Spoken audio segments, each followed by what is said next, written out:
What if the greatest act of courage isn't fighting harder, but finally letting go? We spend our lives trying to protect ourselves, to prove ourselves, to become someone. But what if peace isn't found by becoming more, but by holding on to less? The hardest things to release aren't always the people we lose. Sometimes it's our ego that needs to surrender to the current, an identity that needs to wash away, or a story that time has already begun to erode. Because not everything we're holding on to is meant to be carried forever. Today, we're exploring the Neptune Archetype, the force within us that reminds us that sometimes the greatest wisdom is knowing when to let go. Hi everyone, and welcome to my channel, Diary of a Shadow Healer. I'm Starshade, and this is the place where your shadows find their voice.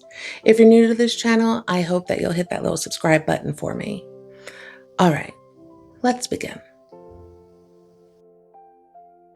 In astrology, Neptune represents disillusion, surrender, and shedding illusions. But beneath all those ideas lies its true spirit, release. Neptune is the part of your psyche that asks what you're still carrying long after its purpose has been fulfilled. Sometimes we hold on to the painful story of a relationship that already ended, a dream you've realized no longer reflects who you are, or the identity you've spent years building but no longer fits. While Mercury invites us to question the stories our minds create, and Pluto is the storm that tears the old tree from the ground, Neptune is the gentle tide asking whether you're ready to loosen your grip. At its highest octave, Neptune reminds us that not every ending is a loss. Sometimes it's simply the quiet realization that we've become someone different. But Neptune isn't taking something away. It's gently inviting us to make room for something new to emerge. Few stories capture that truth more beautifully than the story of Avalokiteśvara. In Buddhism, Avalokiteśvara is known as the Bodhisattva of Compassion. But before we go any further, it's important to understand what a Bodhisattva is. Imagine standing at the threshold of enlightenment. Every attachment has been released. Every lesson has been learned. Nirvana is waiting. Most of us would probably step forward without looking back, but the Bodhisattva makes a different choice. Instead of entering Nirvana, they turn around. They look back at a world still filled with suffering and make a vow. I will stay until every living being has found their way. That's compassion. Not because someone asked them to stay, but because they no longer saw the suffering of others as separate from their own. One story tells us that Avalokiteśvara looked upon the suffering of the world and was so overwhelmed by its enormity that his body shattered into countless pieces. Seeing this, the Buddha Amitabha restored him, but this time he was given many arms and many eyes, an eye in every hand, so he could see suffering wherever it appeared and always have a hand free to help. Whether you see that story as history, mythology, or simply a beautiful metaphor, its message is timeless. Avalokiteśvara didn't become less when he let go. He became more. As Neptune teaches us, every release creates space for something new. He reached the very goal he spent countless lifetimes pursuing, yet chose to release it so he could remain with those still searching for their own path. By releasing one path, he made room for another. Not because the first path was wrong, but because a different one now served him more deeply. Neptune asks us to consider the same possibility. What if the thing you're holding on to isn't bad? It's simply no longer yours to carry. And that's where Neptune becomes more difficult, because every archetype has a shadow. If Neptune's gift is release, Its shadow is clinginess. Not because holding on is always wrong, but because clinging to what's familiar can convince us it's safer than change. I think we can all agree that we don't like level 10 clingers. But sometimes we tell ourselves tomorrow will be different, that things will eventually get better. If we just wait a little longer, we won't have to face the discomfort of letting go. Little by little, life keeps moving while we stay exactly where we are. Like a stone resting on the ocean floor, we remain still as schools of fish drift all around us. That's when Neptune quietly places a choice before us. Stay anchored to what feels familiar, or trust the current to carry you somewhere new. For instance, I'm very guilty of this shadow. I don't like change. I have trouble ignoring all the what-if possibilities Mercury's shadow throws my way.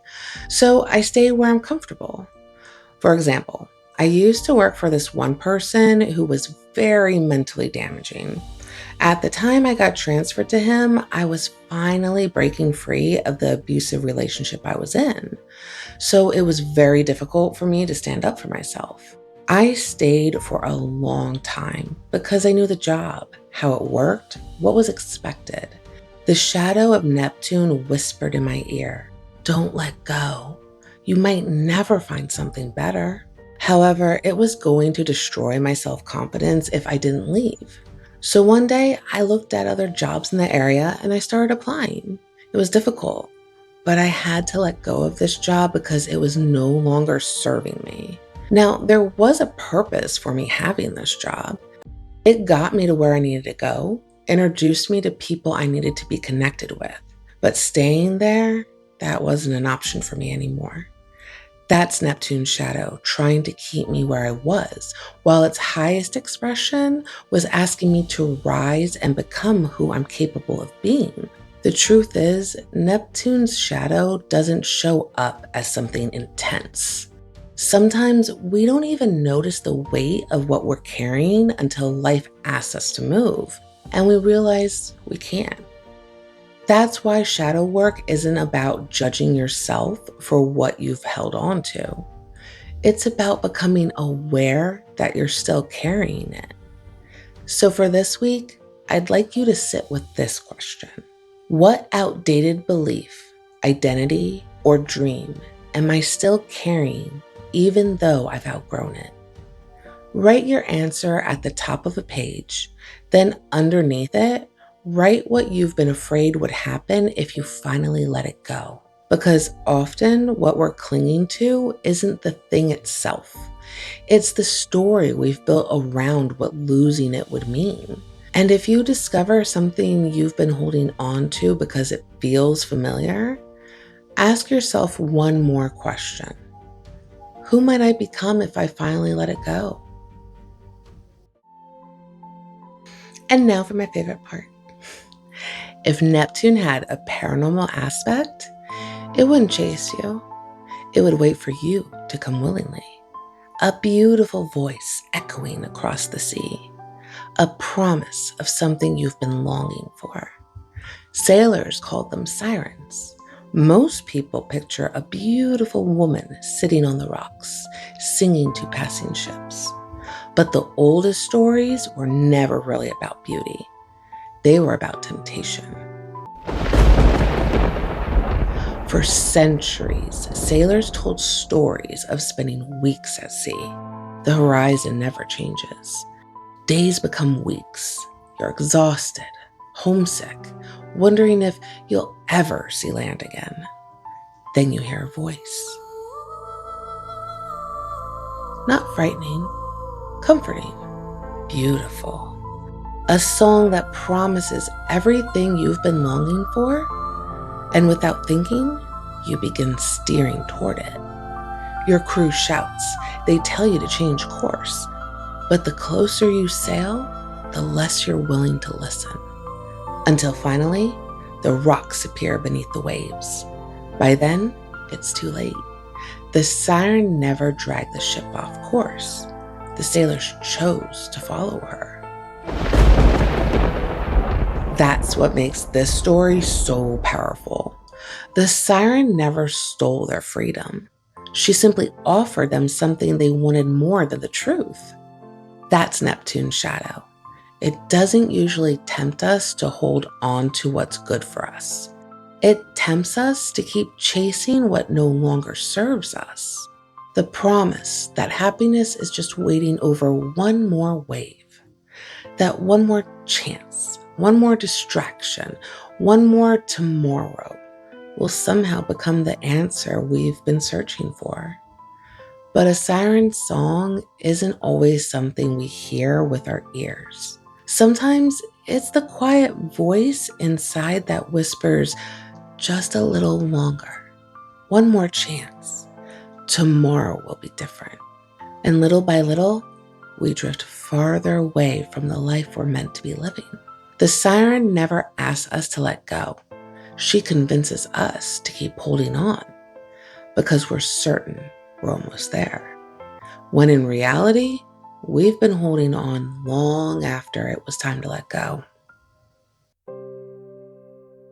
Maybe that's Neptune's greatest lesson. Life isn't asking us to hold on to everything we've ever been. It's asking us to recognize when something has fulfilled its purpose and have the courage to release it. Because there comes a moment when what once helped us grow begins keeping us from growing any further. Avalokiteśvara shows us what happens when we have the courage to let go.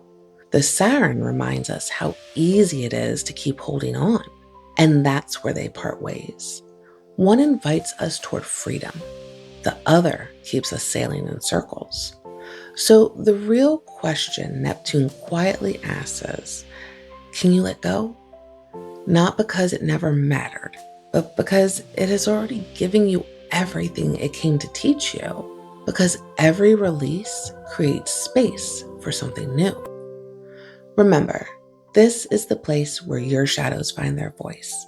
And if this video resonated with you, I would love to hear your thoughts in the comments below. Don't forget to like and subscribe. I'll see you in the next one.